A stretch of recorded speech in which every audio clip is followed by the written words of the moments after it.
Lord said, confession good for the soul. So right now, all I ever wanted was to be a gangster. Little did I know I was in danger. Decisions that I made provoked the Lord's anger. Prayed to him all the time and I was just a stranger. All I ever wanted was to be a gangster. Little did I know I was in danger. Decisions that I made provoked the Lord's anger. Prayed to him all the time and I was just a stranger. All I wanted was to be a gangster. And shot call to be known with them niggas letting shots off. Either that or the right hand to the top dog. Funny how we see vanity, not the lives lost. Can't be focused on a life that's hopeless. Out there pumping, not knowing the Lord will kill you for that hocus pocus. Used to roll with niggas that cook dope with weaponry. Same ones claim they love you, I had no life in jeopardy. And I know my mother wants success for me, but that G should take a girl straight to ecstasy.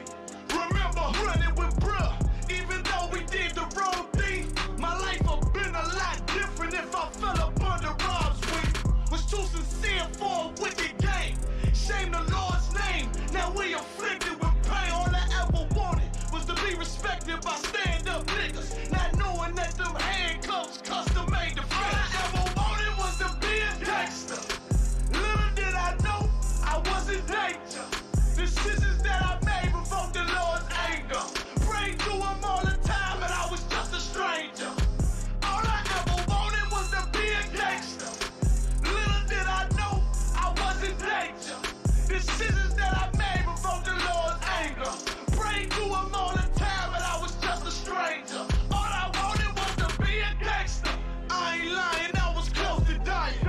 Knew I wanted to live, but I wasn't trying. I was defiant, not knowing that this ain't how we live. This just how they design it. Cause when you in the streets, you get more endemic. They don't tell you gon' be on papers and on restrictions. My father said a hard head'll make a soft ass. I didn't care, I wanted fear when I walked past. In a place where a black man's blood is cheap, I thank the Lord for the day I was on Lake Street. Pissing in the cup, back and forth to court, found in DC school. I swear it felt like I cried on that fucking porch. The Lord said, my sheep, they ain't hear my voice. Asked me why I'm UPK, I told them I ain't have a choice. They said God ain't 50-50 and what's gonna come to pass. The Lord called me out the world and I started running fast. All I wanted was to be a gangster. Little did I know I was in danger. Decisions that I made provoked the Lord's anger. Prayed to him all the time and I was just a stranger. All I ever wanted was to be a gangster. Little did I know I was in danger. Decisions that I made provoked the Lord's anger. Prayed to him all the time and I was just a stranger. Go ahead. All I wanted was to be a gangster. ISUPK until it hit the fan. I want power and a throne, nigga, fuck them grams. All I wanted was to be a gangster, but I was real as a righteous man. And now got the upper hand, gotta promote this brand. Correct whole multitudes until they all understand. If I can't get that crown, Lord, then put me in the hands of someone more mighty and make me this hit man. Reminiscing on the pain that was felt. Shit, I was in the jam. Shit, I needed help.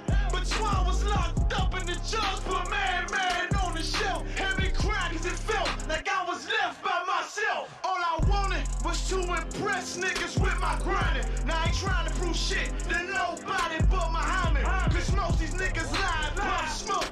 One time for the most high, he made me a cutthroat. Cause all I ever wanted was to smash my opponents. Stacking cash, not knowing it wouldn't last. Then God, I hope you accept my atonement. Cause all I ever wanted was to be a gangster. Little did I know I was in danger. Decisions that I made provoked the Lord's anger. Praise the Lord.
Kai sent that shit straight to them.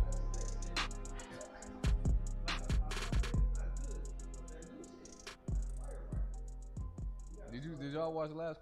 Y'all got to tell them students, man. Stop calling Crossing Line Radio just to be heard. Like call, you got like they calling Cesare and them with milk that they can call one of y'all ass. Test 1, 2. 2, 2, 2. 2. All I ever wanted was to be a gangster. All I ever wanted was to be a gangster. Brother, The Lord said, you don't want to be a respected confession good for the soul. Calling and asking questions you already know. So right now, especially on some shit you already know. I know. All I ever wanted was to be a gangster. Little did I know I was in danger. Decisions that I made provoked the Lord's anger. Prayed to him all the time and I was just a stranger. All I ever wanted was to be a gangster. Little did I know I was in danger. Decisions that I made provoked the Lord's anger. Prayed to him all the time and I was just a stranger. All I wanted was to be a gangster. And shot call to be known with them niggas letting shots off. Either that or the right hand to the top dog. Funny how we see vanity, not the lives lost. Can't be focused on a life that's hopeless. Out there pumping, not knowing the Lord will kill you for that hocus pocus. Used to roll with niggas that cook dope with weaponry. Same ones claim they love you. I had your life in jeopardy. And I know my mother wants success for me. But that G should take a girl straight to ecstasy. Remember running with bruh. Even though we did the wrong thing, my life would've been a lot different if I fell up under Rob's wing. Was too sincere for a wicked game. Shame the Lord.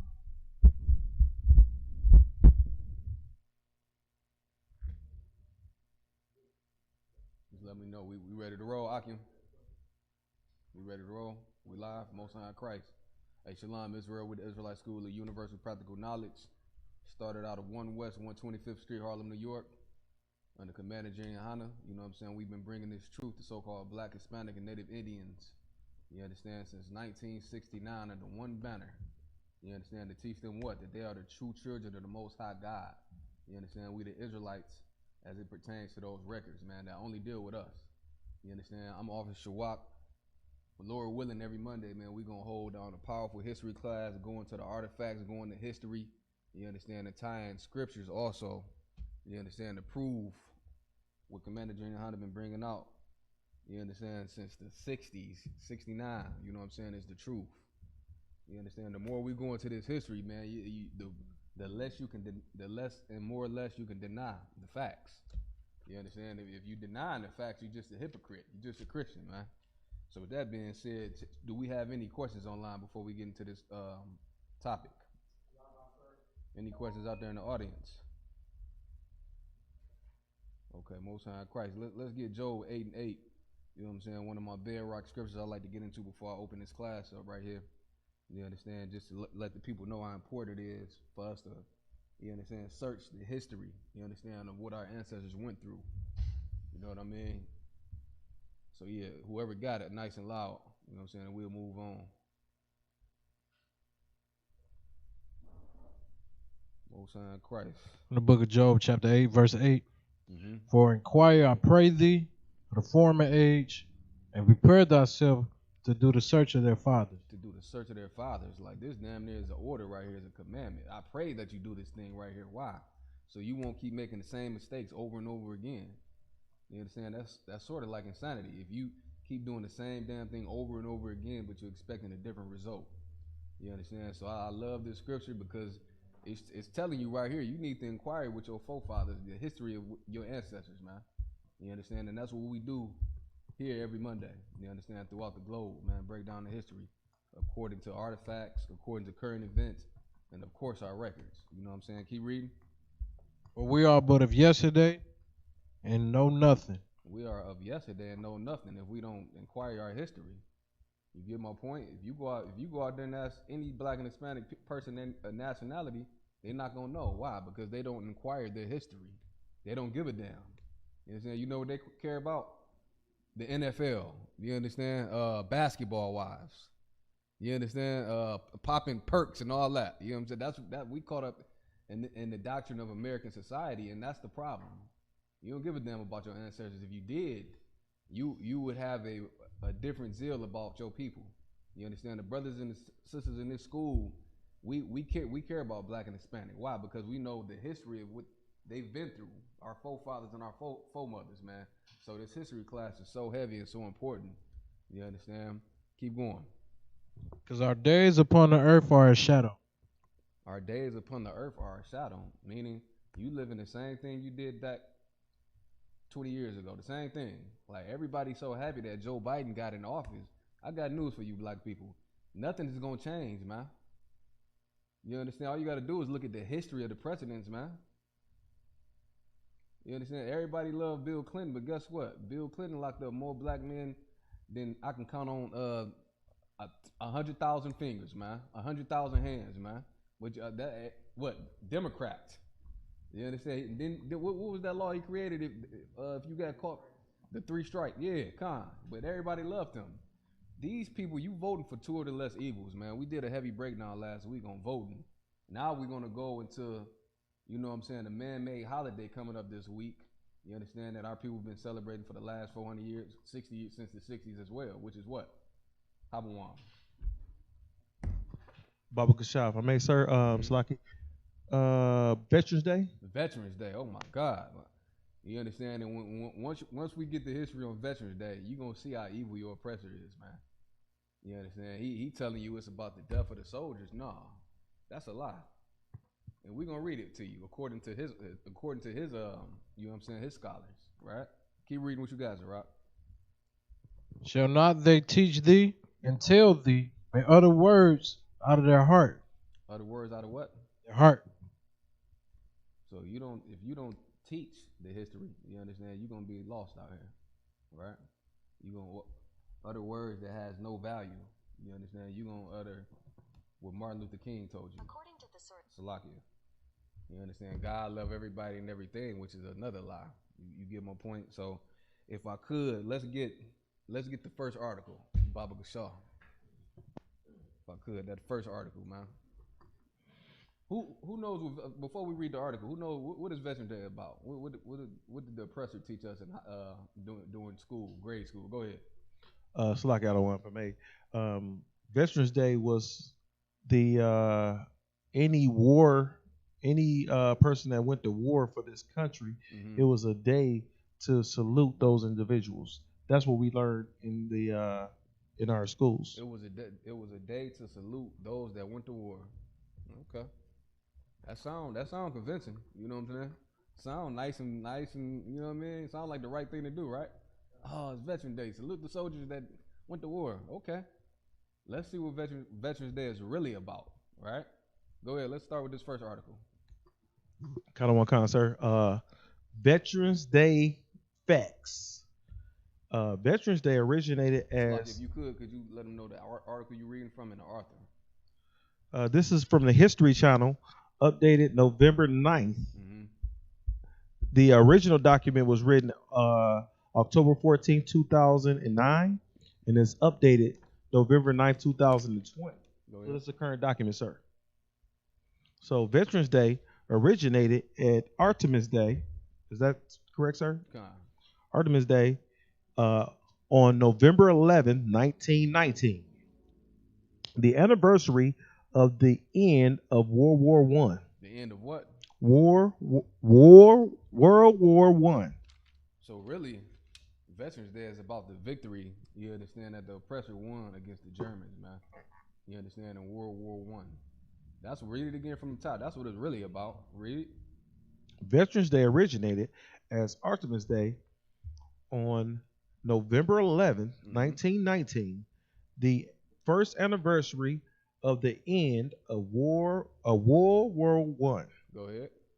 Keep reading. Congress passed a resolution in 1926 for an annual observance, and November 11th became a national holiday. A national what?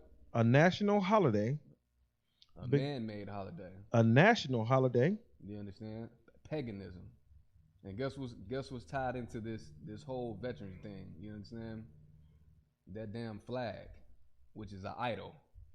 You understand that the brother was taking the knee, and these people was pissed off. You understand? What did your current president call the NFL players? Go ahead. Salaki Adawan, he called them SOBs. Say it. Son of a bitches. You understand? Why? Because we want to kneel down to this idol right here. And who made the flag? Who knows? We in the history class.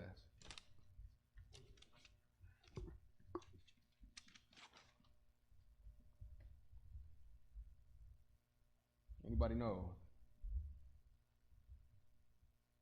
No sweat. You ain't got to look for it. Priest, keep reading the article. I'll get it for you. Kind of one kind, sir.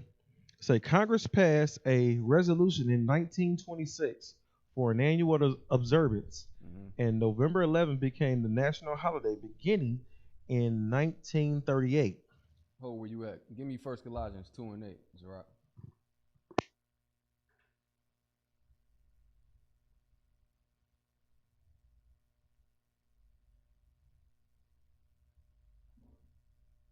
The book of Colossians, chapter 2, verse 8. Beware, lest any man spoil you through philosophy and vain deceit.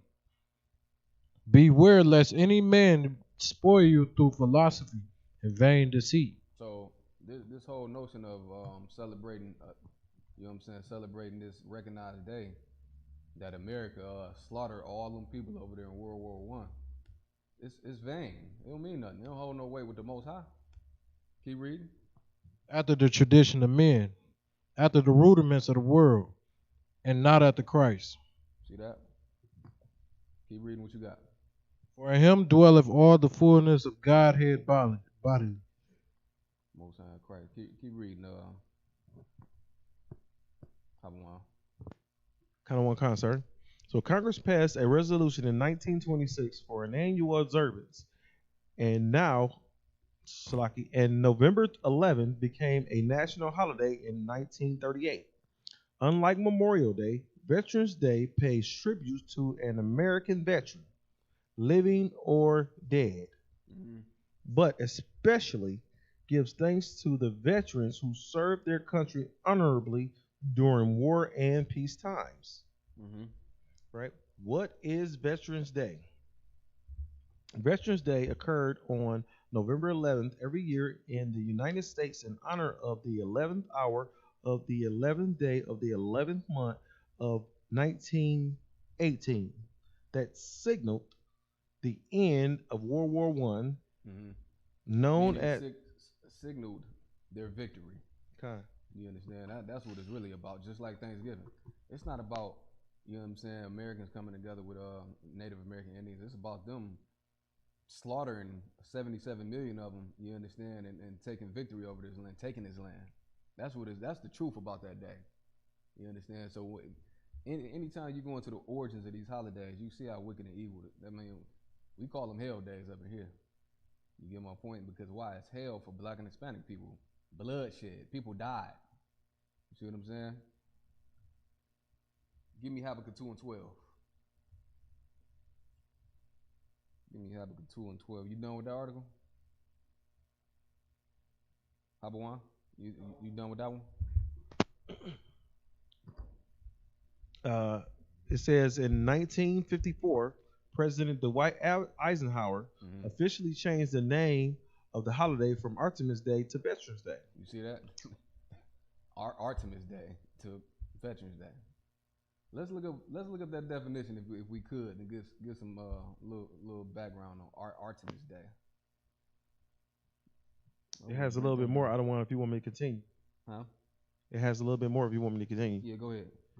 In 1968, the Uniformed Holidays Bill was Salaki Adawan. In 1968, the Uniform Holiday Bill was passed by Congress, which moved the celebration from Veterans Day to the fourth Monday in October.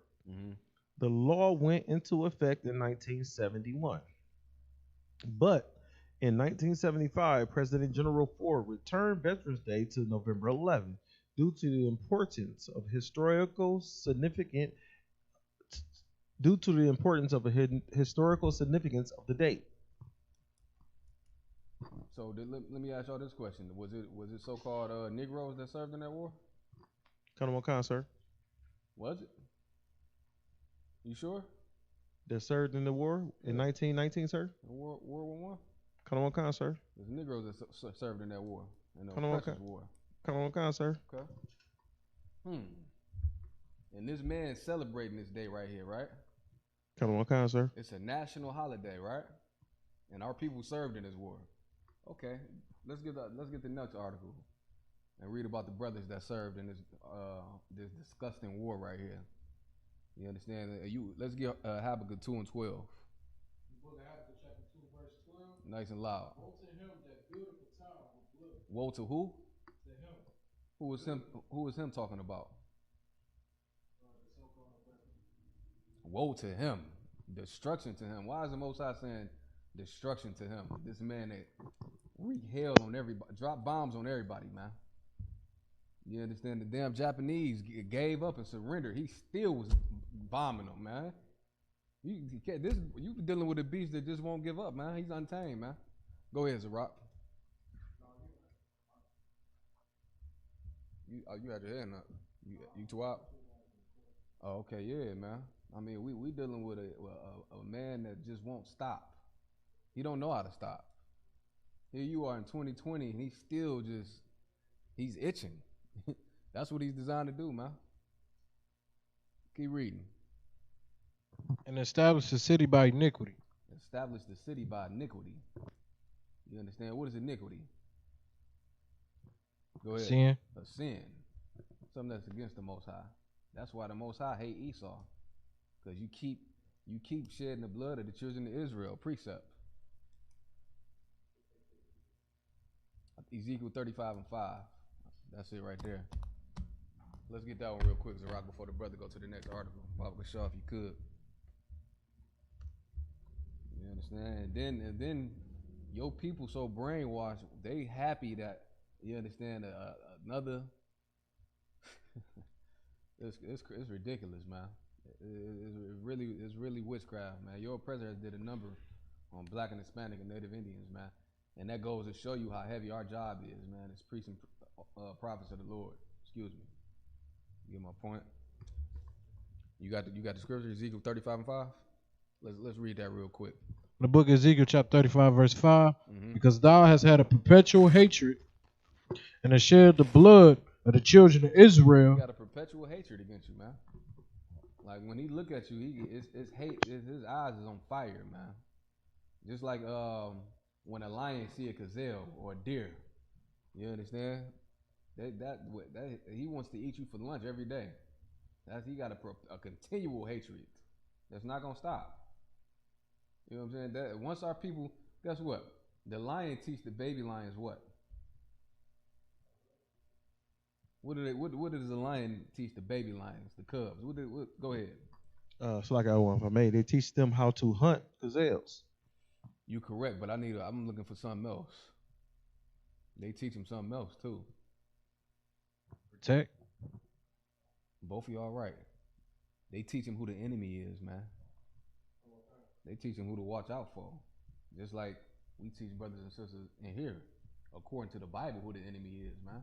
We not making this up. We going into the scriptures and showing you who the enemy is. Since the womb. You understand? We was fighting in the womb, man. Keep reading. By the force of the sword. By the force of what? The sword. The sword. World War I, Esau used a hell of a sword, man. Look up the fatality rate on World War I. If you could, and then we'll jump back to the article. I'm just wondering how much bloodshed was done, man. You understand? That was a hell of a. And you know why he did that? Because that was Esau's blessing, to dwell the fatness of the earth by the sword. This is biblical prophecy we talking about right here. Biblical prophecy. That's why the Bible is the number one book in the earth. That's why it's so heavy. You understand? Don't worry about the Habawan. Just keep reading the article. I'll look it up. You just go back to your article. You want the second article, other one? Yeah, with the last one you just reading. Okay, Time Magazine. No. Oh, okay, yeah, that's the water. Time Magazine. African American veterans hope their service in World War I. Just a little bit louder. Lift up your voice a little bit. African American veterans hope their service in World War I would secure their rights at home. They hope It didn't. They did what? Hoped it would secure their rights at home. At home, meaning the United States. Kind of one concert. The land of their captivity. That's why they went to war. They like, shit, if we go to war for the oppressor, when we come back, maybe we won't have to go through so much hell in this country. I got news for you. This is the land of your captivity. It wasn't intended for you to live shoulder to shoulder with your oppressor. You understand? LeBron James, you see what they spray painted on his property. I mean, what else do this man got to do to you for you black people to understand, man? Let's read. Let's get some more. These articles is about to blow y'all away. Time Magazine, the history opinion, right, by Chad Williams. Go ahead. November 12th, 2018. Charles Lewis was glad to be home. He's glad to be home because he had went through so much hell and war and killing, and he just ready to get away from it. Go ahead.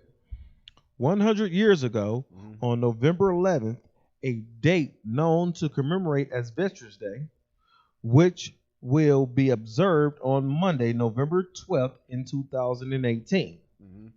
The Great War came to an end. Lewis was one of 380,000. 380,000 brothers, man, went over there, put their neck on the line for a man that is never ever gonna have love for you, man. They put it on the line for the oppressor because they figured, like you said in the beginning, they hoped.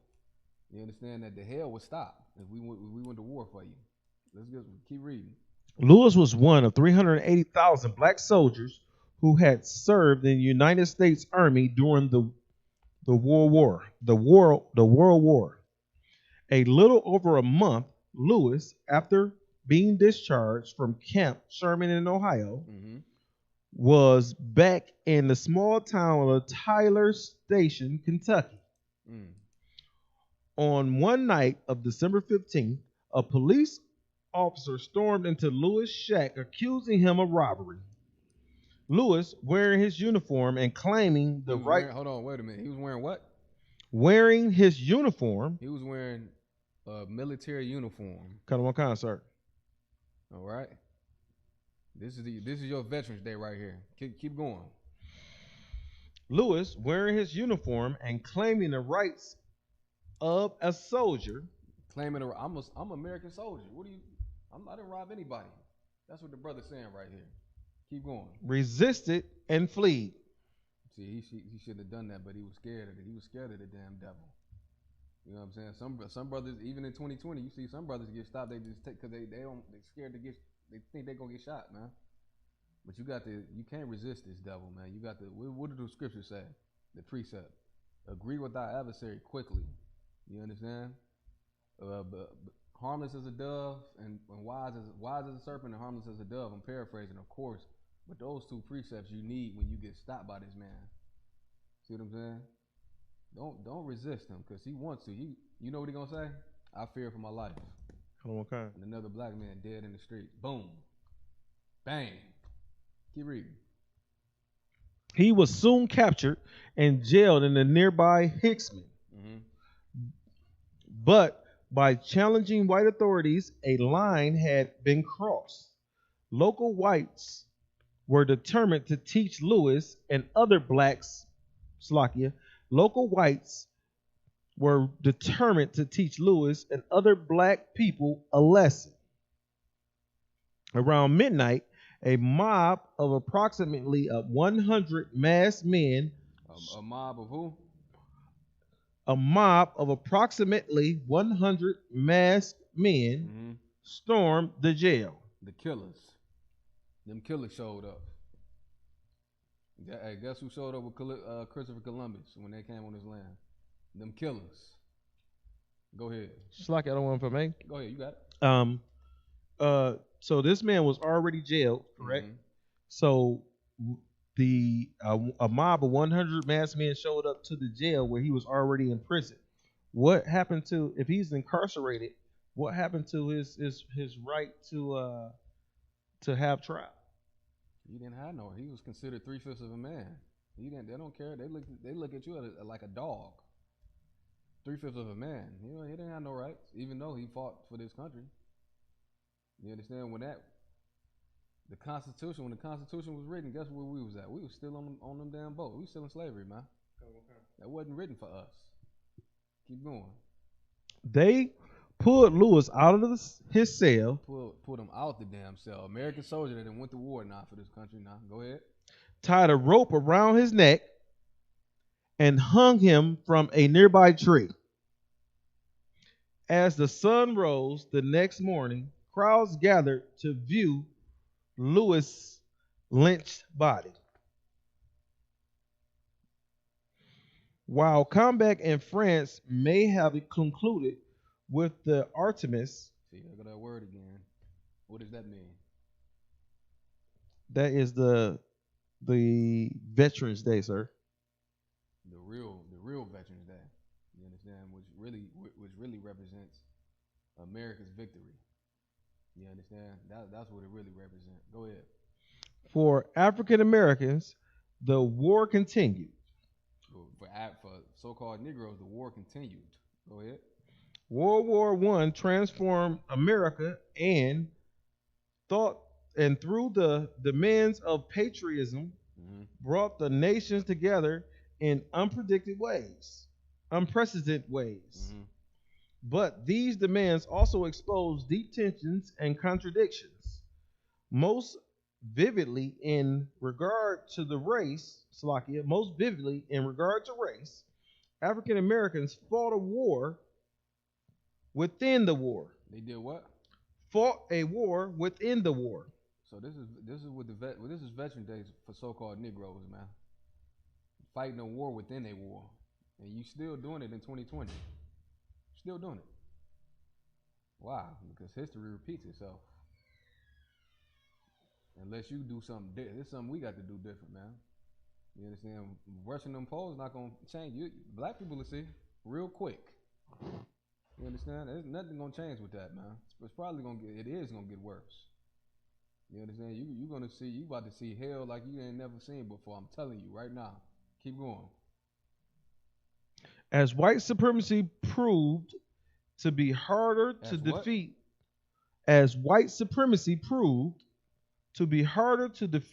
than the Germans were. And than the German army was. As white supremacy proved to be harder to defeat than the German army was. Ain't that something? So they saying it's more hell over here than when you over there fighting a war against another country.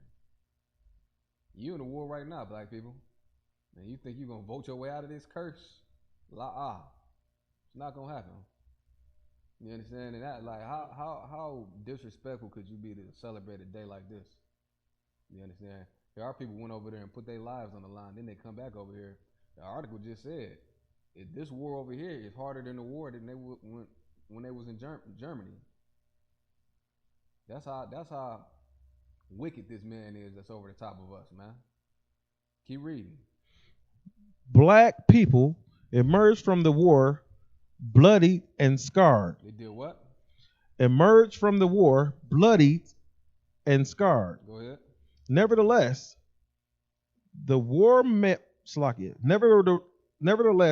marked a turning point in the struggle for freedom and equal rights. You see that? In the struggle for freedom and equal rights, and this is in 1919.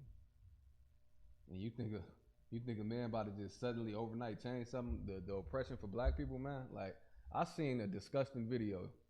I seen a black reporter on the news, on national TV, just boo-hooing, like he just been saved from his oppression. You understand? It was the epitome of the Christian church, but also it's witchcraft on black men. You know what I'm saying? To do what? Emasculate a black man. You understand? Mentally, to think, especially the young boys, young men, to think that shit is all right. Excuse my language, man. That right there was so wicked and soft and weak. You understand? Hey, the scripture say, "Live not a beggar's life, man. Stop begging your oppressor to change for you, black. He's not gonna change, man. Or that whole notion of holding hands and coming together, holding hand in hand, and rainbow coalition, and everybody getting along. It's a lie. It's witchcraft. I got news for you. It's never gonna happen, man. It's not gonna happen. We'll see it in the next 4 years. We'll see. Keep reading. Nevertheless, the war marked a turning point in their struggle for freedom and equal rights that will continue throughout the 20th century and into the 21st. And into the 21st, over and over again. That's 100 years right there. Come on, let's read some more. In his April 2nd, 1917 War Declaration addressed before Congress, President Woodrow Wilson proclaimed, the world must be made safe for democracy. Safe for what? Democracy. And that's what everybody went out there and voted for, so-called democracy. It's a lie. It's no democracy in this country. It's a dictatorship, man. Whatever he says goes. If he can change the laws like that, and that's what it's gonna happen. That's what it is. The same law that got a lot of black men locked up. Now you see dispensaries on every corner across this place. You know what I'm saying? A lot of people's in jail right now for the same damn thing. Keep reading what you got. With this evocative phrase. Hold on for a second. I gotta get back with you. Go ahead. With this evocative phrase, Wilson framed the purpose of higher cause of American participation in the war. The United States had no selfish aim and, true to its creed, would fight only to ensure that the principles of democracy become enshrined on a global level. Go ahead, keep reading. Black people immediately recognized the hypocrisy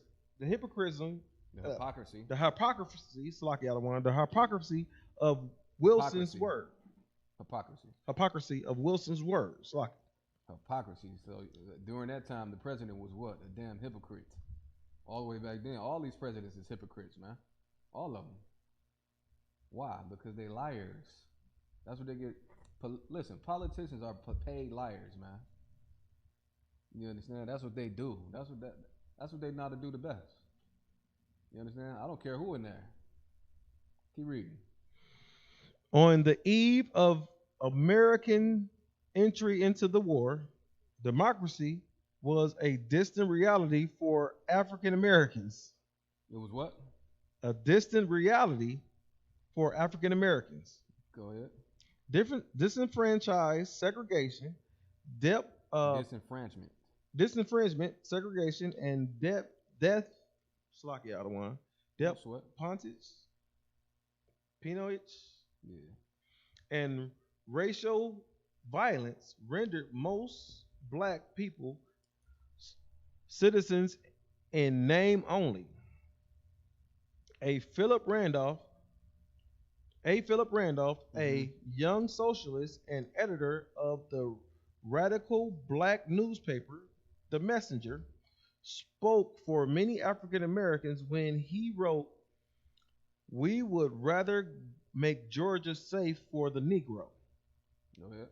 Nevertheless, the majority of African Americans embraced the civic and patriotic duty to support the war efforts. Support the war efforts. Black people had fought heroically in every war since the American Revolution. Go ahead. And they would do so again. They would do so again, meaning you're going to keep doing the same thing over and over again. Why? Because they think the more that they fight, the more that they try to join hands with their oppressor, something is going to change. You see what I'm saying? Like, people showed out in record numbers this year, man, voting. record numbers. You know what I'm saying? Why? Because the witchcraft on it was so heavy before it happened. You couldn't even watch a UPK video on YouTube without seeing voting. Kind of what kind, sir? This radio, all you hear is, it was crazy. I'm like, man, this starting to get a little old now. You know what I'm saying? Witchcraft on it was ridiculous. Do we have any questions online? And if Zarah, do you know how to load those articles up so the audience can see them as well? Okay, no sweat. We got to roll how we doing it then. Do we have any questions online? Sir. Okay, let's get a little bit more. This article's interesting. Let's get a little bit more. By demonstrating their loyalty to the nation as soldiers and civilians, African Americans believe that they will be rewarded with greater civil rights. Okay, no sweat. I just wanted to bring these articles out to show you what our people went through during so-called Veterans Day and why this whole holiday was erected. During this time, you see what our people was going through. So if you sit there and even think that Veterans Day is a warranted holiday for black people to celebrate, you fooled yourself. And we just brought the truth out with this article, and we got many more to bring out as well. Go ahead, Haba. So, like I said, if I may, I would like to be able to read the next two paragraphs. Come on, no sweat. Let's get it. Okay. White supremacy tested the patriotism of African Americans throughout the war. They did what? Tested the patriotism of African Americans throughout the war. What do you think that means?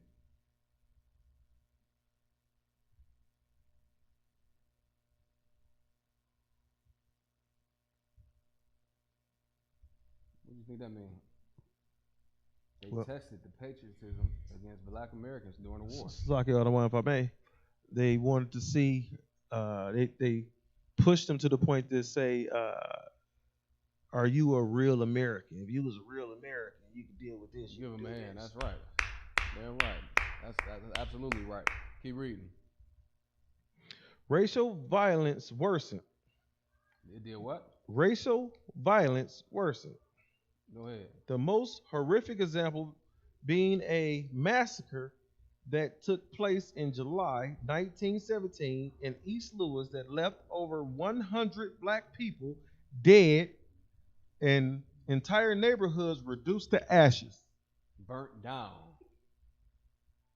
He doing his job well. That's what he's. Give me the scripture now. And it's time to pull this one. Give me Ecclesiastes 7:13. Zerah. And how were you at? A massacre. They killed everybody. This is Veterans Day though. This is your Veterans Day right here for black people. So-called Negroes, man, that fought in this damn war. Listen, to hell with all these wars and to hell with Esau's military, man. Come get with the Lord's military, man, and be a righteous brother and sister, man. That's what you do, black people. To hell with them voting polls. Come put your vote in for the Most High in Christ. Change your life. That's what we doing up in here, man. Go ahead. Read what you got, Zerah. We're in the book of Ecclesiastes, chapter 7 and 13. Mm-hmm. Consider the work of God. Consider what? The work of God. Consider the work of the Most High. Meaning this, he created good and evil. He created everything. Consider the work of the Most High. Let's see. Read some more. Let's see what he said. For who can make that straight? For who can make that straight? What are we talking about? Because right now we reading about. I'm about to give you the answer. I almost gave it to you. Go ahead. Go ahead, Zerah. He's saying right here, who can make, you know what I'm saying? Who can straighten something out that the Lord don't even want straightened out? Give him a hand. That's exactly right. The Most High made this man crooked, man. And guess what? When you setting up Black Lives Matter and you're kneeling for the flag and all that, you know what you're doing? You trying to make something straight that the Most High made crooked, man. You understand? You want to say, look, oppressor, we protesting. It's time for you to straighten out. Change. This man ain't gonna change, man. Joe Biden gonna show you. He can't. It's impossible for him to do it. Read. Which he have made crooked. He have made what? Crooked. Most High made this man this way, man. Why? To be a whooping stick to the children of Israel, stiff-necked and rebellious people. Like these atrocities that we read about right now, the Lord wasn't with us. Why? Because that was one of the curses, man. And we cursed and prophesied to go through that hell right there that we reading about right here in this article, which is so heavy because it tied right into the scriptures, man. Go ahead, keep reading what you got, Rock. In the day of prosperity. In the day of what? In the day of prosperity, be joyful. But in the day of adversity, consider God also have set. If I could. That massacre right there, that mob that went in that jail, that's the day of what? Day of adversity. That's the day of adversity. Black people, we in the day of adversity right now. When you putting your hope in a man, a black man on national TV crying, you know why? Because he didn't put his hope in a man. He don't understand the Bible that this is we in the day of our adversity. But I got good news for you. You also see this kingdom falling. You understand? You also see that we are in the end days. And you don't have much time to get your spirit together before our king returns. That's why the priests and prophets are set up back around this globe to warn the people, man. That's why this class is going on right now. To what? To warn the people. To show you according to the Bible and records, you know what I'm saying, history, that we in the end. Black people should be happy to hear that, man. We don't have to go through this hell no more with this man. Keep reading what you got, whoever had it. The article, you sir? got any more, Zarok? That's it. Come on, the water. Go ahead, you continue. Black soldiers also had a trying experience. The Army remained rigidly segregated and rigidly what? Segregated. Meaning they had them in the bottom of in the corner somewhere, man. Like y'all go over there, probably gave them the raggediest uniforms. You understand? The raggediest weapons, probably weapons that didn't work. They didn't give a damn if they live or die. I mean, this is who you was dealing with back then, man. Army segregated. How in the hell we in a war together and we segregated? Go ahead. It's like I don't want if I may. If I'm in war with you, I want to make sure that you can kill our enemy. Right. So how that lets you know this man over the top of you is just a wicked, wicked person, man. Wicked. I ain't gonna say that. I'm gonna say that on camera. But I was about to share an experience with y'all I had today. You know what I'm saying? And I could just look in his eyes. I seen the hate in his eyes, man. You understand? He didn't. I felt his spirit, brother. That's just who he is. What did I do? I agreed with the adversary quickly. You know what I'm saying? And I was on my way. Nothing. You know what I mean? Keep reading. The Army remained rigidly segregated, and the War Department regulated the majority of black troops to labor duties. To what? To labor duties. So why? Not only are you at war with him, when you're not, you know what I'm saying? You in slavery all over again, slave on the damn warship. Labor duties. You doing I'm talking about taking all the shit out, and excuse my language. You know what I'm saying? You doing the bottom of the barrel duties, man. You understand? While they, living it up. You understand? Probably, just living it up. Go ahead. Black combat soldiers fought with dignity, but still had no confront systematic racial discrimination and slander of their fellow white soldiers and officers. With the Artemis, African Americans fully expected that their service and sacrifice would be recognized. Mm-hmm. They had labored and shed blood for democracy abroad and now expected full democracy at home. Did they get full democracy? When they came back home, did they get the democracy? La, sir. Are we getting democracy right now in America? La, sir. Why not? Go ahead, Zarok. Because we 3/5 of a man. That's correct. I want a biblical answer. Go ahead. Because we don't follow the law, statutes, and commandments of the Most High? That's correct.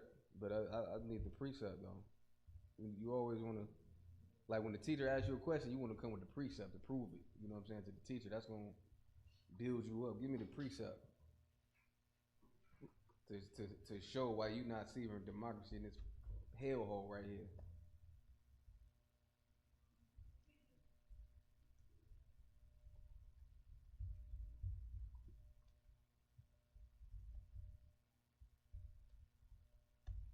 I'll give you two precepts. Give me Deuteronomy 28 and 15.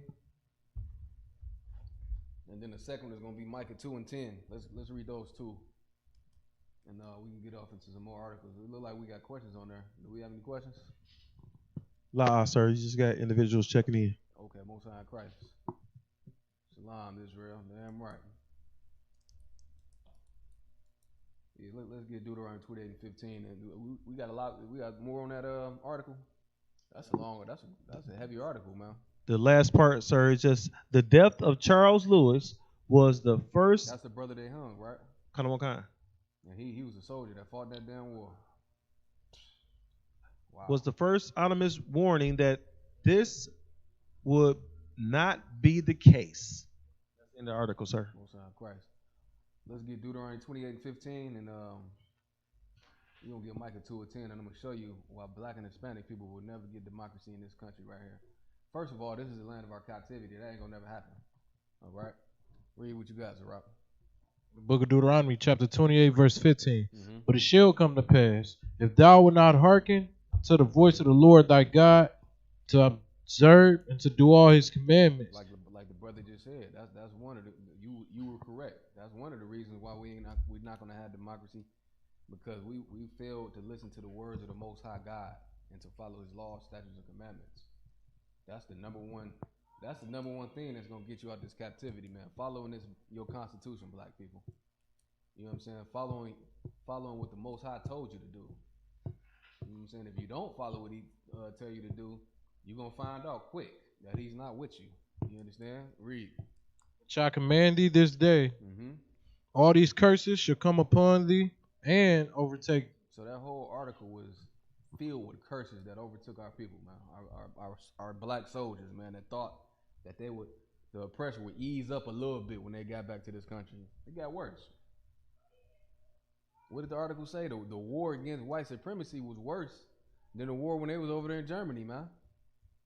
That's crazy. That's absolutely crazy. Let's get Micah 2 and 10. We're gonna move on. We got a nice little bulk information to cover today. Go ahead. Micah 2 verse 10, sir. Come. Arise ye and depart, for this is not your rest. See, the brothers thought that if they would have known this right here, they wouldn't have never went to that war. I think a lot of them was, you know what I'm saying, getting forced to go to war too, believe it or not. But a lot of them, like the article said, you know what I'm saying, they said, we go to war, we come back, man, we probably won't be getting, you know what I'm saying, so much hell put on us like this. So that's a two-edged sword right there, man. That's a hell of a thing right there. Keep reading. For this is not your rest, because it is polluted. It's what? It is polluted. What is it polluted with? Iniquity, sir? Say it again? Iniquity? It's polluted with more than that. Give me a little bit more.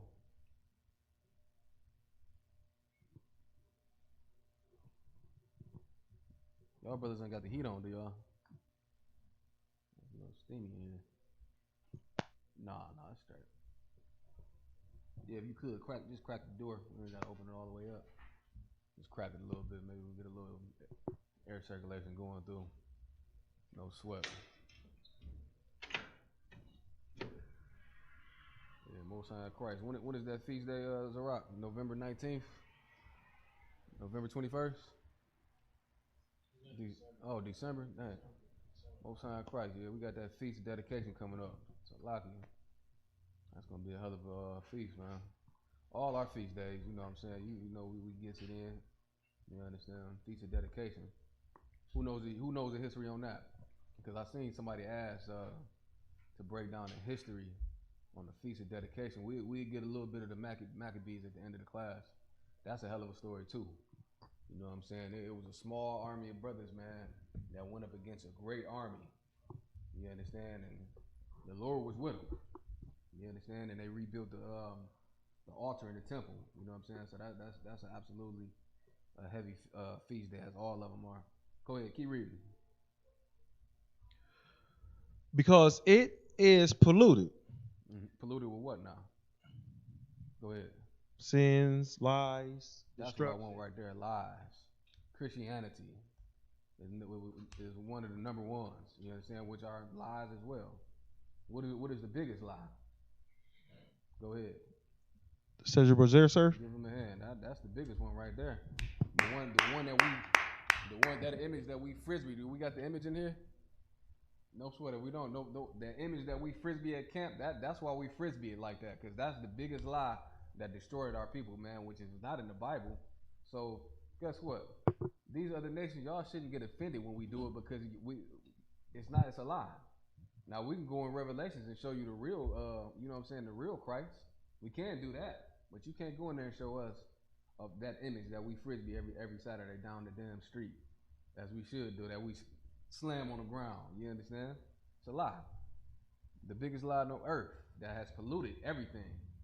Polluted brothers to hate each other. You know what I'm saying? To pollute sisters to go out and do all type of wickedness, man. Brothers, y'all too. Y'all, all of us, man. Before this shoe, everybody was wicked, man. You understand? Keep reading what you got. Because it is polluted, and it shall destroy you. It should do what? Destroy you. Have this place destroyed black and Hispanic people? They did a hell of a job, right? They did a wonderful job. Keep going. Even with a sore destruction. Even with a sword destruction, man. Now I'm gonna go to Colin Kaepernick. Y'all remember that, right? The brother, the NFL still won't let him back in the league right now to this day, because he did not want to bow down to an idol. You understand? He didn't want to bow. He didn't want to do that thing. You know what I'm saying? And then they came out and said, you know what? You disrespecting the American soldiers. The soldiers came out and said, you're not disrespecting us. So why was Colin Kaepernick doing that thing? Why was he doing it? We went over it earlier. Go ahead. Why was he kneeling, sir? Why was he kneeling? He was kneeling because of the police killings of innocent black men, sir. But what was his what do you think the goal of that was? Was it to draw attention to the police brutality in America? You close. Why was he? Why Ciroc, help him out. Like, what was Colin Kaepernick spiritually doing when he kneeled? Like, he was bringing attention to police brutality. You're correct, but it go a little bit deeper than that. He was denouncing the American flag. He wasn't standing for the Pledge of Allegiance. But he was doing something else. He was saying to the oppressor, please stop, change. He's trying to change the oppressor, and you can't do that. You understand? When you black life, when you march down to the courthouse, you're begging the oppressor to change his ways. And the scripture said, what? Live not a beggar's life. Precept.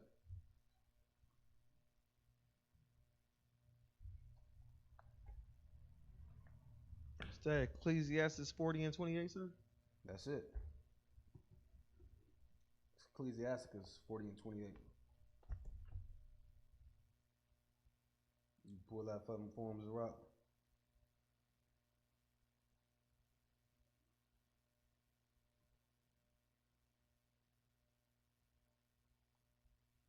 That's what you can't do, man. You can't beg your oppressor out the curses that we in. You know what I'm saying? Out the hell. You know what I mean? Even record number votes that happened this year. That's the same thing. You begging your oppressor to change, man. He's not gonna do it. Whoever got it. Kind of, sir. Ecclesiastes 40 and 28. Mm-hmm. My son, lead not a beggar's life. Lead not what? Lead not a beggar's life. Would it break that down?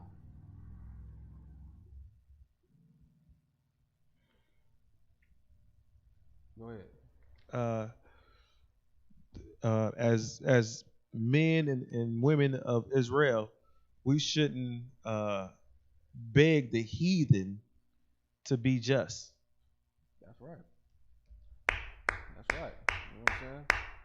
And that's on topic with what we talking about. You know what I'm saying? You can't beg another nation, you understand, that has failed you all these years. It's not gonna happen. See what I'm saying? Keep going. For better it is to die than to beg. Read it again. Salakia. Verse 28. My son, lead not a beggar's life, for better it is to die than to beg. Go ahead. Verse 29. The life of him that dependeth on another man's table is not to be counted for life. For he polluteth himself. For he polluteth himself with another man's meal, but he polluted himself with what?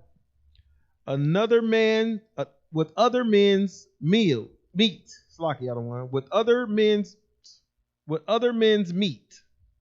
But a wise man will nurture a wise man well nurtured will beware thereof. You know what that means?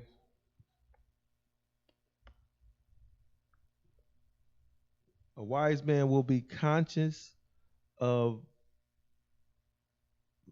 sir. Let's read it one more time. Verse 29, sir. You make sure you reading what's there. Come on, sir. The life of him that dependeth on another man's table. Okay, let's stop right there. What does that mean?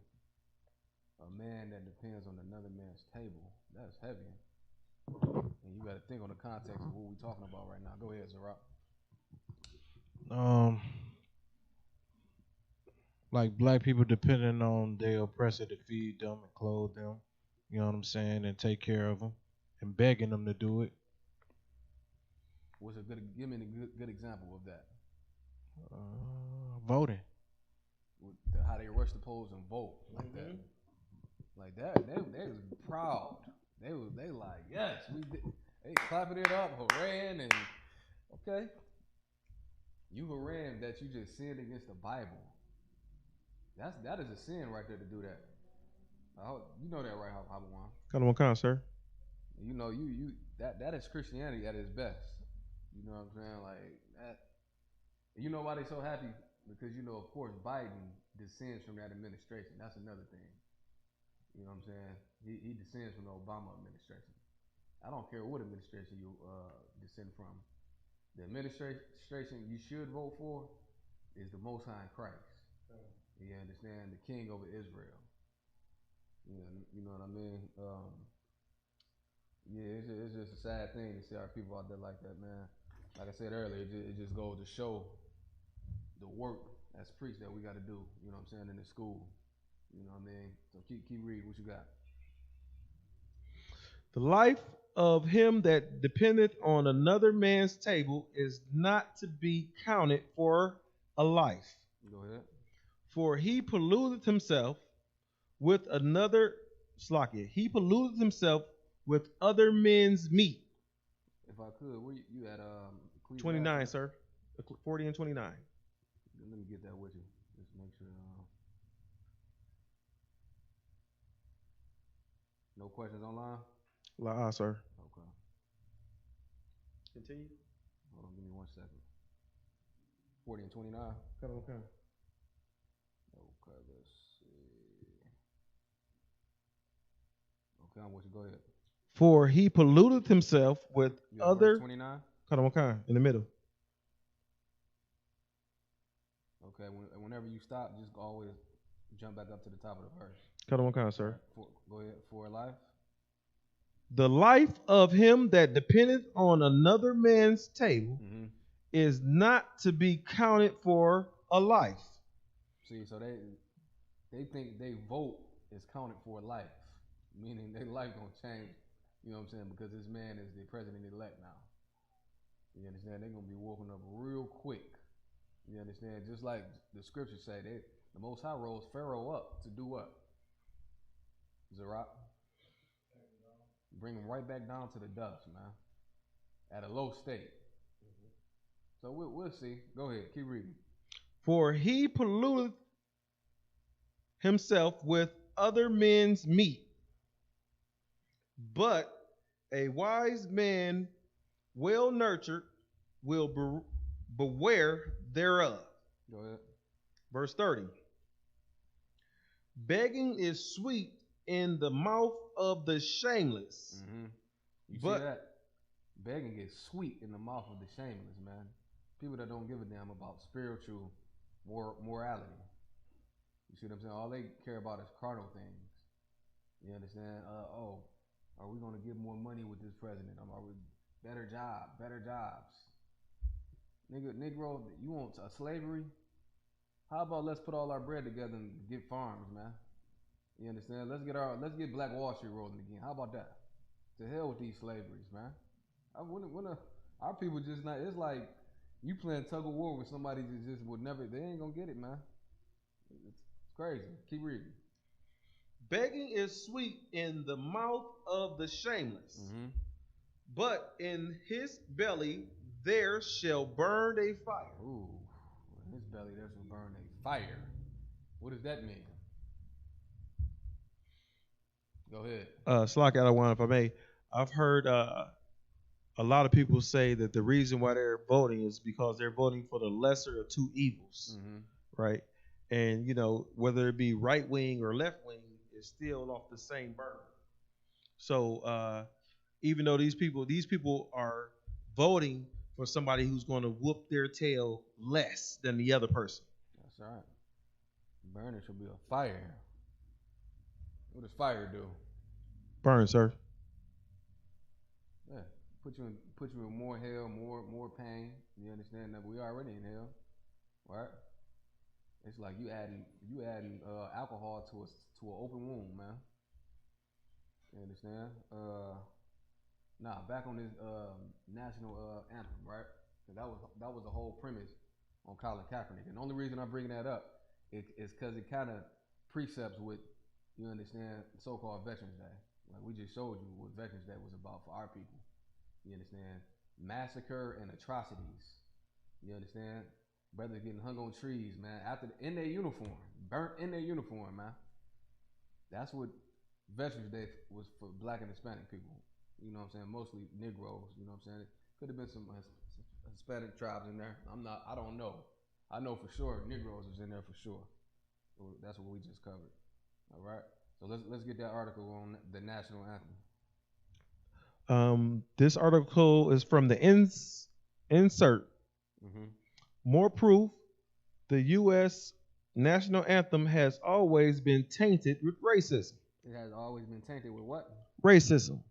And listen, I'm gonna let Kaepernick and them just caught up a couple years ago. I'm gonna tell y'all something. The ISUPK been sent down to the national anthem since when? Go ahead. Slocky, sir, if I may. 1969. Give him a hand. We've been sitting down for that anthem since 1969. So the world is finally starting to catch up. But we ain't standing for that flag, man. That's idol worship. The flag means nothing. It's a piece of cloth. You understand? That was designed by Betsy Rothsey or something like that. I believe it was a sister that designed the damn thing. You understand? Go ahead. Slocky, sir, if I may. I remember when I was younger, I would go to basketball games with my stepfather, and the national anthem would come on. And even as a kid, before I discovered the truth, I wasn't standing. For what? And you gonna put your hand on your heart and all that? You it's like you saluting to an idol, man. Like our people, that's Christianity for you. Remember they used to make you do it in school? Kind of what kind? Everybody stand up. You're not disrespecting no American soldiers. It's a flag. They even came out and told Kaepernick. They even came out and said it themselves. He's not disrespecting us. You know what I'm saying? It's idol worship. Let's see what the national anthem is really about. All right, let's go. This is an article by Jefferson Morley, September 13th, 2016. Right? The decision of San Francisco 49er quarterback Colin Kaepernick to sit during the pregame playing of the national anthem has had a larger impact than anyone could ever foresee. If I could, let me get that with you, please. Hold on 1 second. And just check on their time for time to see if we got any questions. Kind of one kind, sir. Slocky, we're getting some. Let's say, can't hear you, officer. Much better. They say only can hear the reader. They can't So hear can you test your mic, please, sir? Only can hear the reader. Wow. I wonder how long that's been going. Tell them to hit hit a 1 if they can hear me. Wait.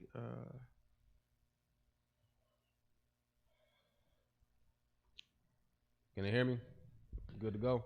I'm seeing your mic on the audio mixer, sir, and it looks like it's good, sir. Hey, tell them to type in a 1 if they can hear me.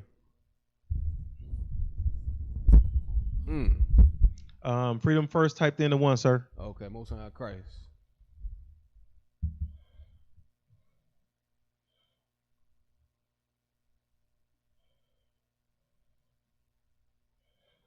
And what's the name of that article you? Okay, I got you. Yep. So BLJ Gaming also typed in 1, sir. Okay, Most High Christ. Let's go. Let's get it. Come on, kind. The water, Israel. The name of the article is it's by the Intercept, and it's more proof the U.S. national anthem has always been tainted with racism. The national anthem has always been tainted with racism. You understand? The president called these brothers sons of bitches because they wouldn't stand for a racist flag, man. This is the land of captivity for us right here. See the hypocrisy in this place? Let's read.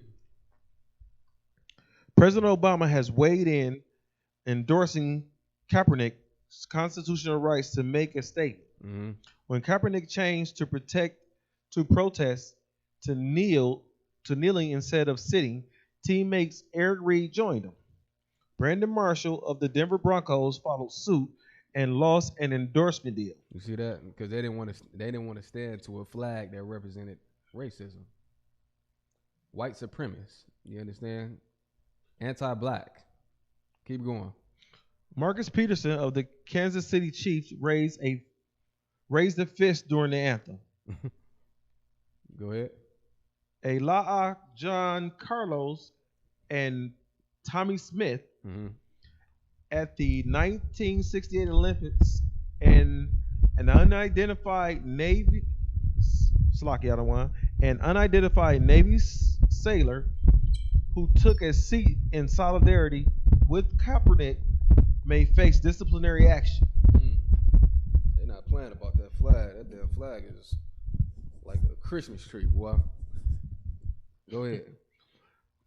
The protest has even spread to high school players across the country. Mm-hmm.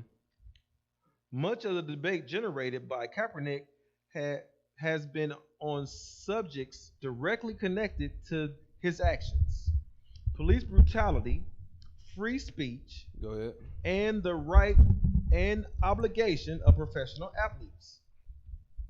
But so let me ask you this question: Why are they losing their deals? You know what I'm saying? Their endorsement deals. You know what I'm saying?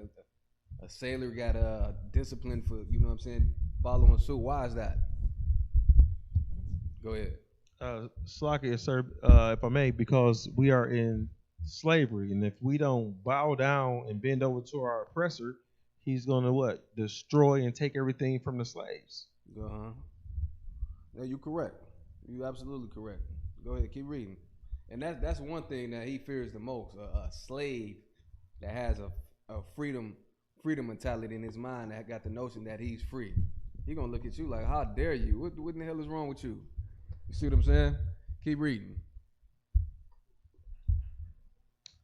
But it has also sparked nationwide discussion of something more tangible that no one saw coming.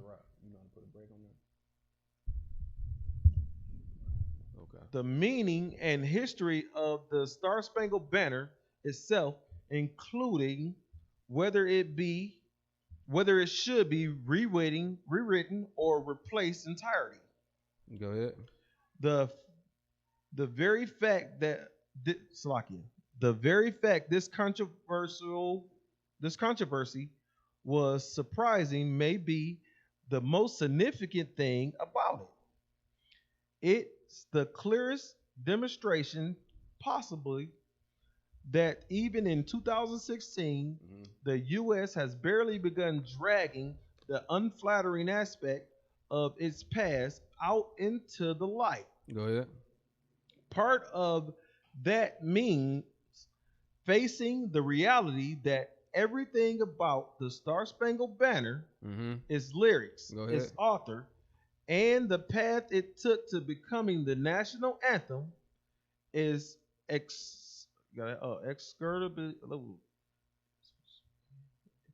inextricably bound up with America's gruesome history of racism. History of what? With America's gruesome history of racism. History of racism, man.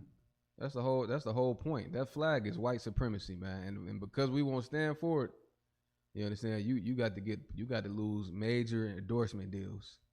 See what I'm saying? If you in the military, you're gonna get disciplined for it. If you don't stand for this damn white supremacist idol that, you know what I'm saying, that blows in the wind. You know what I'm saying? Keep reading. The next part of the article, sir, the meaning of the hireling and slave. It took 117 years from the time the Star Spangled Banner was written in 1814 until it was legally enshrined as America's national anthem in 1931. 1931. Now, if you could look at that image right there, what do you see? In that image, sir? Yeah, under the paragraph you just read. I see two white men standing on the boat, and in this boat, you got it looked like some women sitting down to the right of them, and a young man. What kind of boat does that look like? A slave ship, sir. Yeah. Exactly. And across from the it looks like some type of waterway, and across from there is the American flag standing up on waving. Damn, I didn't even peep that. That's crazy. So they go ahead, keep reading. The picture has an inscription, sir. Would you like for me to read it? Just go on. No, let's jump down to the next paragraph. Kind of sir. Francis Scott Key wrote the poem that became the song lyrics on September 14th, 1814. See, they don't never go to the second verse. They just sing the first one. They say it get real racist. You know what I'm saying? After that, that's why they don't go no more. They don't want to expose, you understand, the white supremacists. Go ahead. After witnessing the British bombardment of Fort McHenry in Baltimore during the poorly named War of 1812, as the Intercept recently noted, Key's little-known third stanza includes these lines. Go ahead. No refuge, and this is the third stanza, sir. This is the third verse in the song. Kind of, sir. Let's get it. No refuge could save this hireling or slave. See that? This whole anthem is talking about our slavery, and because we won't stand for it, you understand, you getting called sons of bitches, and you getting endorsement deals taken away from you, man. You understand? They didn't think Negroes was gonna read and uncover the truth, man. Keep reading. For the terror of from the terror of flight or the gloom of the grave. Go ahead. And the Star-Spangled Banner in triumphant doeth wave. Old the land of the free and the home of the brave. I think the second one was worse. I think that second one was what I'm gonna look up the second one. Keep reading though. No, matter of fact, it's a rock. Put us on a brief break real quick. Everybody take a breather real quick. We about to take a quick break, Israel. We'll be right back. Most High Christ, Shalom.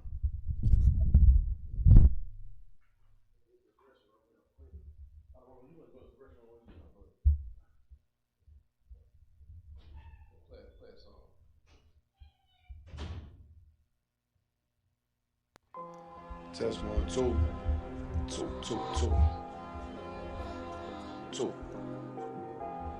All I ever wanted was to be a gangster. All I ever wanted was to be a gangster. The Lord said, confession good for the soul. So right now, all I ever wanted was to be a gangster. Little did I know I was in danger. Decisions that I made provoked the Lord's anger. Prayed to him all the time and I was just a stranger. All I ever wanted was to be a gangster. Little did I know I was in danger. Decisions that I made provoked the Lord's anger. Prayed to him all the time and I was just a stranger. All I wanted was to be a gangster. And shot call. To be known with them niggas letting shots off. Either that or the right hand to the top dog. Funny how we see vanity, not the lives lost. Can't be focused on a life that's hopeless. Out there pumping, not knowing the Lord will kill you for that hocus pocus. Used to roll with niggas that cook dope with weaponry. Same ones claim they love you. I had no life in jeopardy. And I know my mother wants success for me. But that G should take a girl straight to ecstasy. Remember running with bruh. Even though we did the wrong thing, my life would've been a lot different if I fell up under Rob's wing. Was too sincere for a wicked game. Shame the Lord's name. Now we afflicted with pain. All I ever wanted was to be respected by stand-up niggas. Not knowing that them handcuffs custom made to fit. All I ever wanted was to be a gangster. Little did I know I was in danger. Decisions that I made provoked the Lord's anger. Prayed to him all the time and I was just a stranger. All I ever wanted was to be a gangster. Little did I know I was in danger. Decisions that I made provoked the Lord's anger. Prayed to him all the time and I was just a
Most High in Christ. We back in here, Israel. Most High in Christ, man. These articles we bringing out here tonight, man. I don't know about y'all, but they got me fired up. Every history class, you know what I'm saying? At the end of the class, I'll be pissed off, man. Just reading about the atrocities, you understand, and the hell that my forefathers and foremothers went through. And to see the ignorance of our people continue to do it over and over again, that's why I say, man, our job in this school is so heavy, man. This is a real profession that we must take serious, man, because as you can see, our people are sick. You understand? They think they accomplished something because they rushed the polls and vote. Nah, let's read this next article.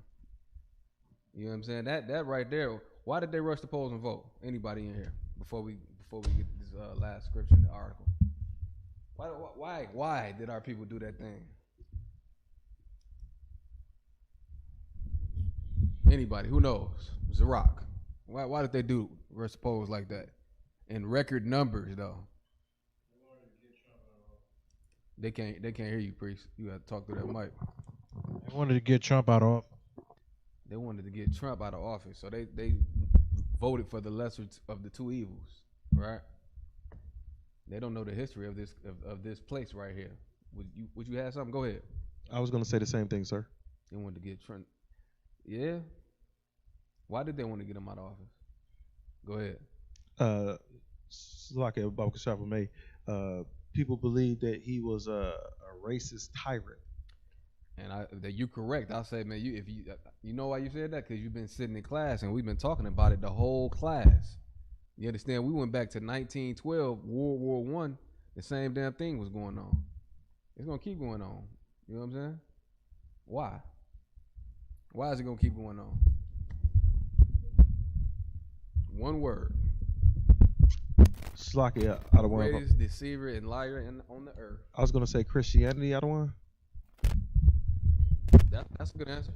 If you can teach that, absolutely. Who was the man responsible for Christianity? The man-made doctrine, which would be Roman Catholicism. Who's responsible for that thing right there? Cedric Brazier. Which is who? The white Jesus, so-called white Jesus, sir. Let's get it in the Bible. 1 Corinthians 11 and 14, I believe.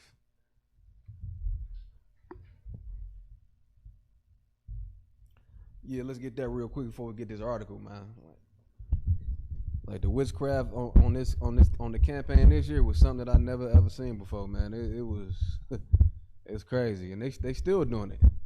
This gonna be going on today. They say till about January. You understand? It's gonna be going on for a few months. So y'all just look. You got 1 Corinthians 11 and 14.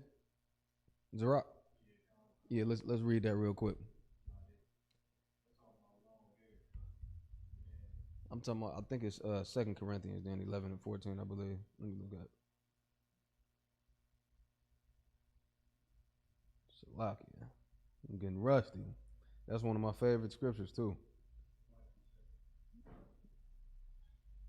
I'm talking about the angel of light. That's the one I'm looking for. In the book of 2 Corinthians, chapter 11, verse 14. Mm-hmm. No marvel, for Satan himself is transformed. For Satan himself has transformed into an angel of light. Into a man that said, "Hell, God love everybody. I come in peace. I come in peace." And then behind his back is what? A sword. You understand? 77 million Native Indians, man, slaughtered. Imagine having 1 million. That wasn't enough. He needed 76 more million. You get my point? Go ahead. That's crazy. Keep reading.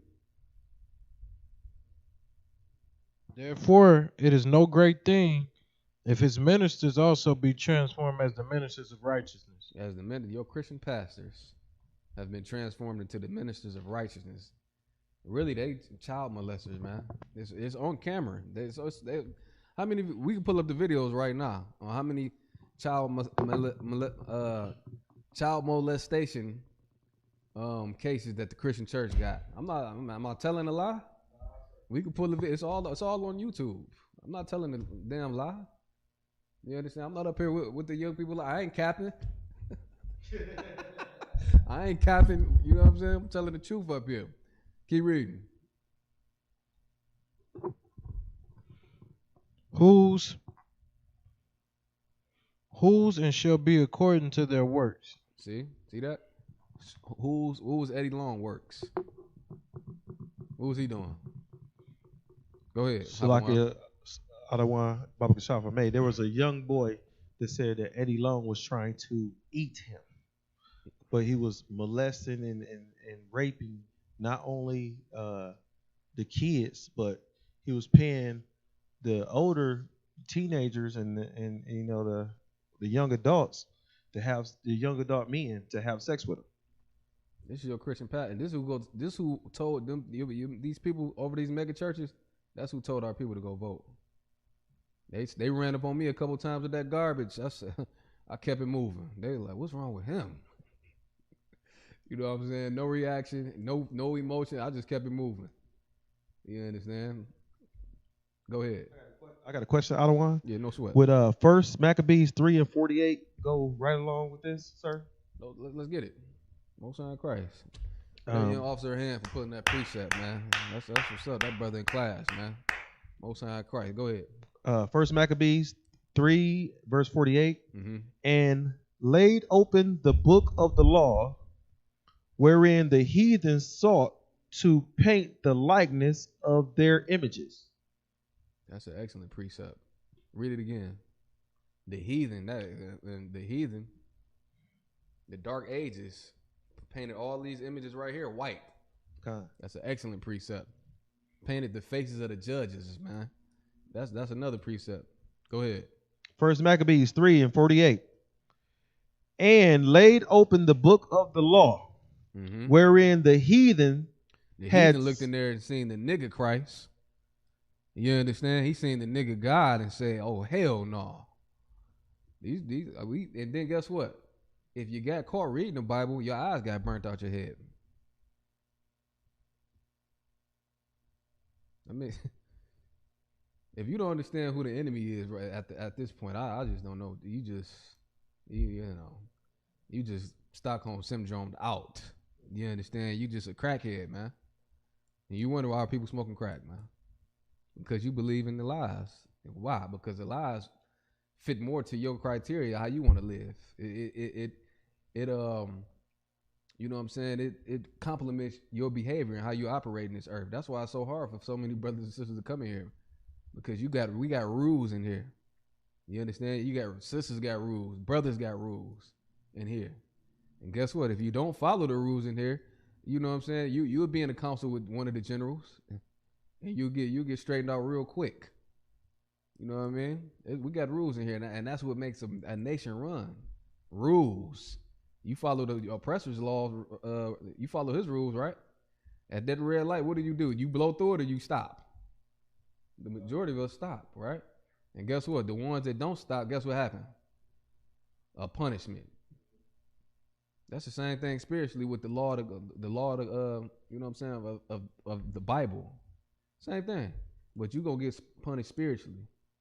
You understand? You might go out here and get in the car accident and become a paraplegic, man, because you done did so much sin and the Most High just tired of you.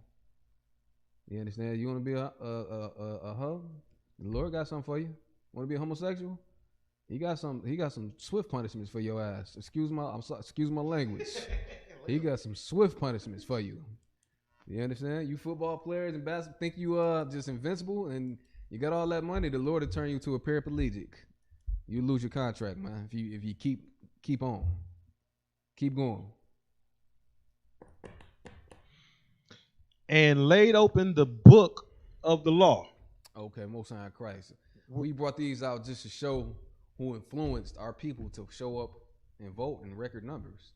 We went from the Christian church, and then we went from the images of the head of the Christian church. You know what I'm saying? Which, you know what I'm saying, that's in our people's mind so heavy. You understand? If you got Christianity in your mind, that's the real mark of the beast. It's not a chip in your hand, man. If you believe in the doctrine of American and Christianity, guess what? You got the mark of the beast. If you went out there and if you believe in voting, you got the mark of the beast. You got it bad. You got it real bad. Guess what? You need to be deprogrammed. Come into Israelite School at UPK under Commander Janine Hanna. Come in here with these brothers. You understand? Strap up your boots. Take a few orders, man, and let's rock and roll, man. Get a few push-ups in your life. You know what I'm saying? You know, I ain't gonna give it all to them, man. The people that's out there on the fence, but yeah, this right here is a life changing thing, man. To come in here in this truth and be among these brothers and sisters, man, to serve the Most High Christ. I wouldn't trade it for anything. Go ahead. If I may, I don't want. Can I jump down to verse 52? Come on. And this is First Maccabees 3 and verse 52. Mm-hmm. And lo, the heathen are assembled together against us. They are assembled together against what? Against us. Go ahead. To destroy us. You see that? To destroy us. Go ahead. What things they imagine against us, they know it. See, so when they see you dropping this knowledge and you got strength, ooh, they really, and they, like you just said, they assembled together to come and destroy what you've been taught. To destroy the spirit you got, man, that the Most High done poured out on you, man. You understand? That's why you must remain strong. Stay in these classes. If you going through something, seek counsel. But don't leave. What you leave? You went back out into the earth, to the world, Salaki, the world. Come on, man. What you gonna go and vote in the next 4 years after you done learned the truth? Come on, man. Nah, you can't. We ain't gonna let you do that. We ain't gonna let you do that. We gonna motivate you and get you back up on your feet, and you will have that high zeal again, right? So let's get this article though. Our people showed up in record numbers.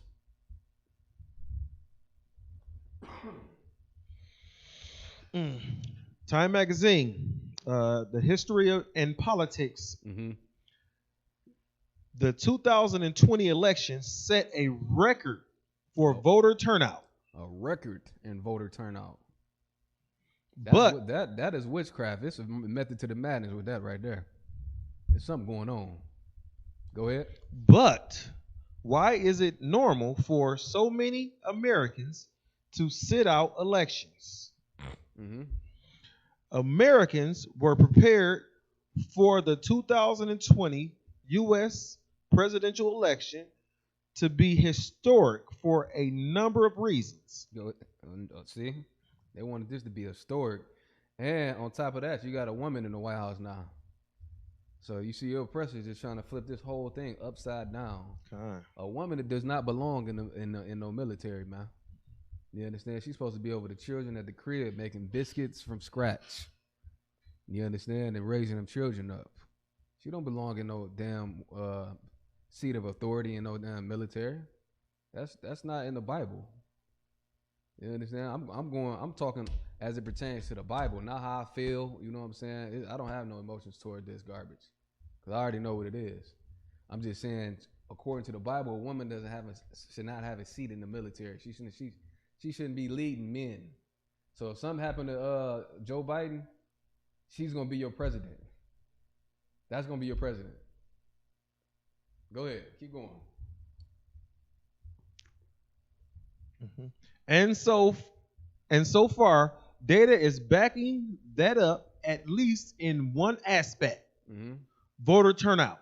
Mm-hmm. More Americans voted in 2020 and voted by mail than in any other election in U.S. history. Slocky, I don't want, if I may. 1 second. Like I said earlier, your man's Donald Trump woke a monster up.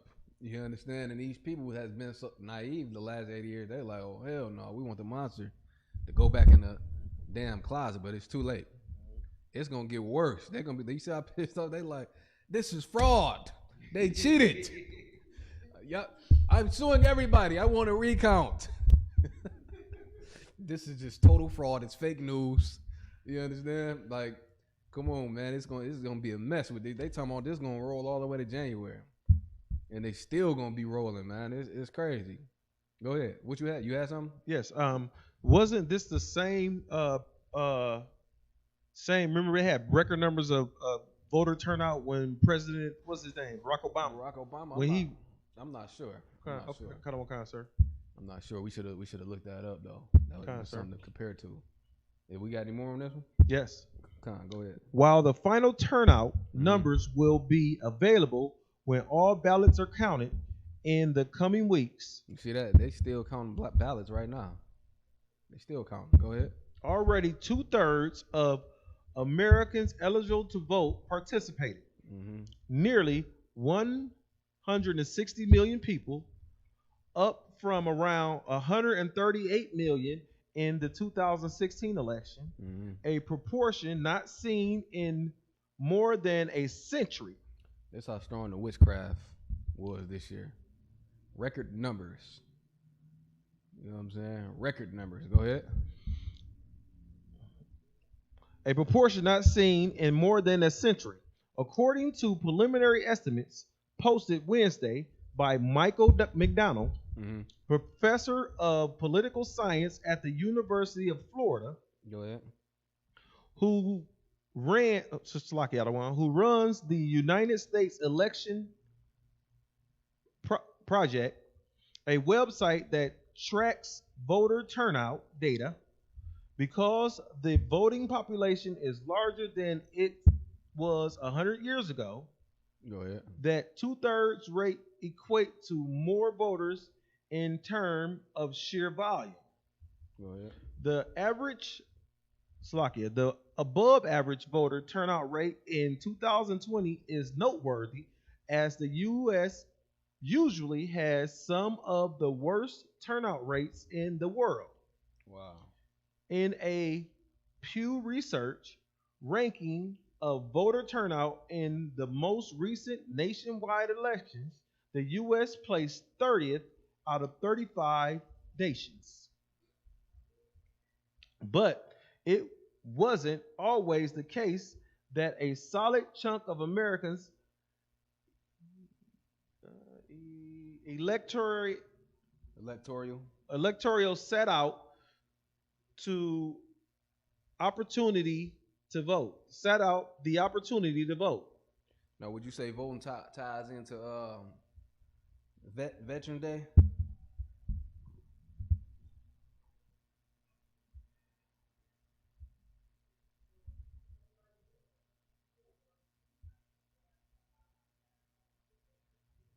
I'm gonna send you one more article. We're gonna wrap it up. Let's get Ecclesiasticus 12 and 10, Rock. Let's get that one real loud before we get up out of here. Good job, man. We rocked it out, man. I believe we brought out some power packing articles. You understand, for the people to hear. You understand, and just to see the evil that's associated with, you understand, Veterans Day that I never knew. You know what I'm saying? Until I read up on and did the research. You know what I'm saying? Them brothers was getting slaughtered when they got back here in their uniforms.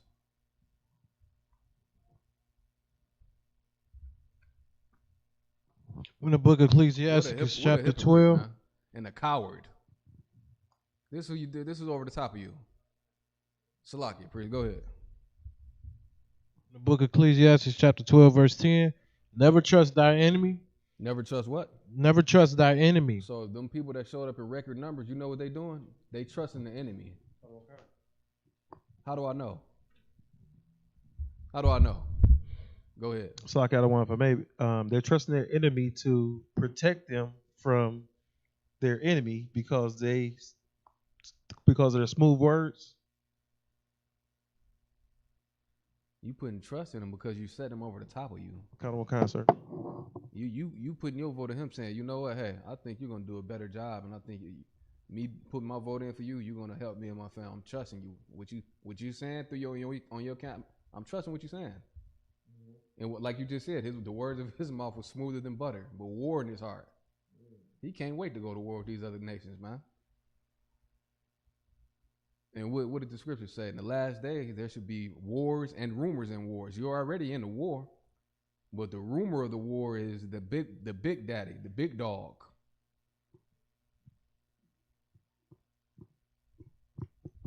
Keep reading.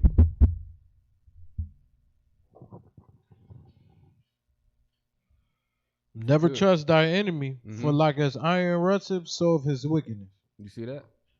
Just like iron rusteth, so is his wickedness. Go ahead. Though he humble himself and go crouching. Though he humble himself and get up on the mic and say what he gonna do for black people, and what he gonna do for this and that. Go ahead. Yet take good heed and beware of him. Beware of him. Beware of this man. I don't care which one it is. I'm beware of him, because guess what? When I came in the truth in 2016, I learned about him. You understand? I learned the truth about him. Get my point? I always had I always looked at the outer side of my eye. This man, like something just not right, man. You understand? I already knew, but when I came into the truth, it solidified who this man really is, man. You understand? And his day is coming, man. Trust me. According to the Lord, man. According to Yahweh in the Hebrew. You understand? Change is coming for this man. You understand? He's going to be picking cotton very soon. Keep going. And thou shalt be unto him as if thou hadst wiped a looking glass, and thou shalt know that his rust have not been altogether wiped away. You see that? His rust ain't been wiped away, meaning his wickedness. You understand? It ain't been wiped away. Go ahead. Set him not by thee. Set him not by you. He's not your friend. If you got to work with Esau, man, work with him. You understand? Yeah, be wise as a serpent. I mean, it's a lot, but wise as a serpent, harmless as a dove. But when you get out of there, don't go to the bar with them. Don't go socializing, because once you do that, you might end up missing somewhere. They're gonna be like, "Where's the Hopperwine at?" Salaki, I'm talking. We were like, "Where the brother? We gonna be looking for you, bro." No sweat. Keep reading, Zarok. God on con. Lest when he have overthrown thee, he stand up in thy place. Go ahead. Neither let him sit at thy right hand. You see that? No, you can't. He's not allowed up in here. He can't come in here. In no school. You're not gonna Dylan roof us in here. It ain't gonna happen. Go ahead. Lest he seek to take thy seat. Go ahead. And thou at the last remember, and thou at the last remember my words, and he pricked therewith. Mm-hmm. Who will pity a charmer that is bitten with a serpent? Good night. That's it? Let's get some more. Or any such as come nigh wild beast. Wild beast. Something that's untamable. A wild beast. Who is the beast talking about in Revelations? This man right here. The same person. Go ahead. So one that goeth to a sinner and is defiled with him and his sins, who will pity? We ain't gonna feel sorry for you if you get caught up with him. We told you. Go ahead. For a while he will abide with thee. For a while he'll abide with you. Hey, I come in peace. Hey, buddy, how's it going? Hey, bud. Go ahead. But if thou begin to fall, he will not tarry. If you fall, he gonna be like, look at him. I got him.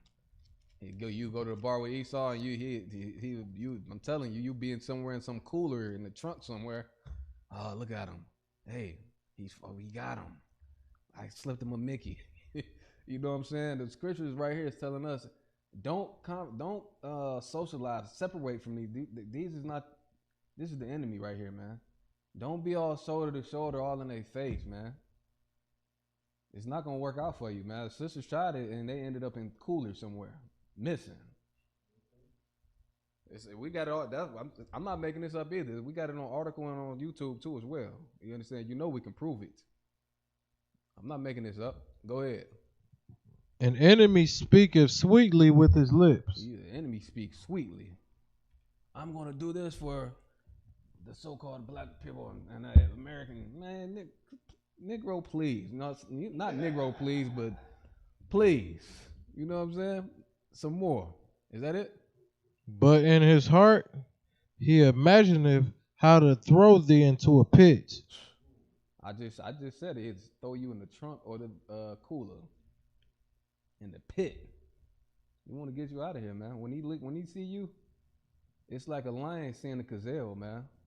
That's what he. Listen, what is the other scripture? They hunt our footsteps. You see that? That's Lamentations 4:18, right? That's what he's doing. That's what he's created to do. What did the Most High say? Consider the work of God. You get my point. If you could read that last article, we're gonna wrap it up. I'm gonna pass the class to Preaching Officer Zarok. This is This is Wikipedia. Military history of African Americans in the Vietnam War. I don't want to just have a little quick precept for you. That's what you want, a little quick site, or did you want to go to the background? Let me see. Let me see which one. The one I just sent you. Yes, African Americans. Hold on for a second. I think I seen a lot of. Oh, okay. Hold on.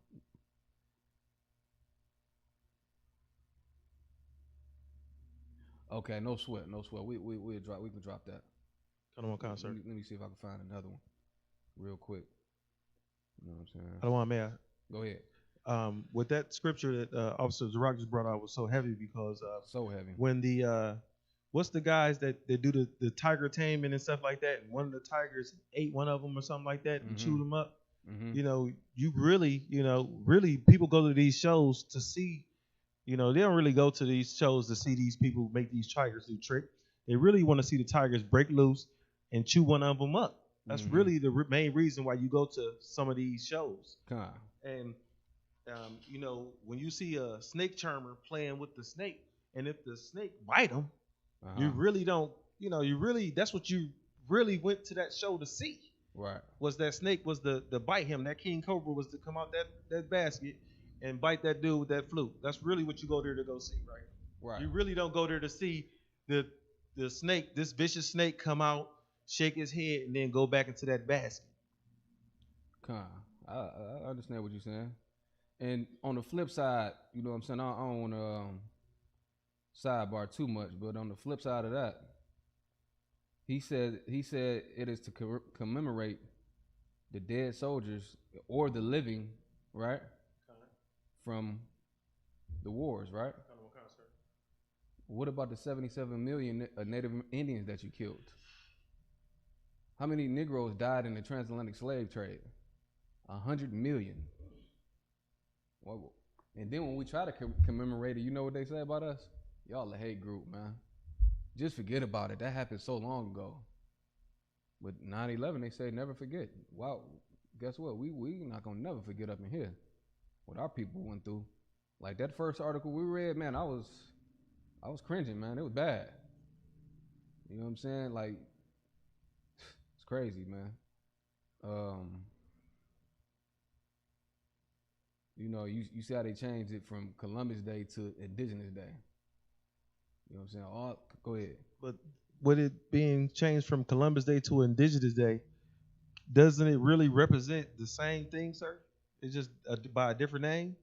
Like they was calling Washington Redskins the football team, Washington Red Team. Now they call them Washington Football Team. That's because we've been hammering. You know what I'm saying, and really standing up for our brothers and sisters, man, since 1969. And now it's enough video footage and videos out there people see, and they know it's the truth. That's why they changed it.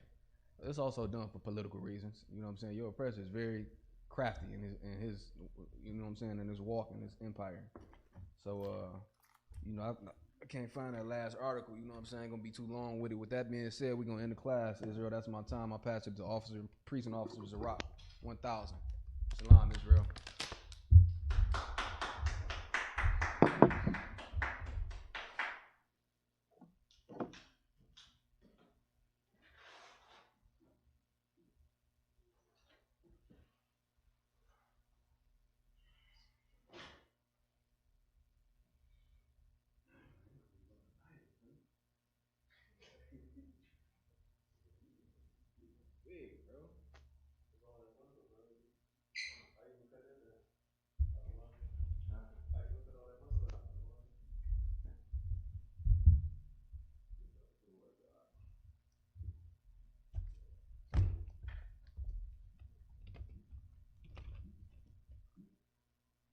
ISUPK security announcements.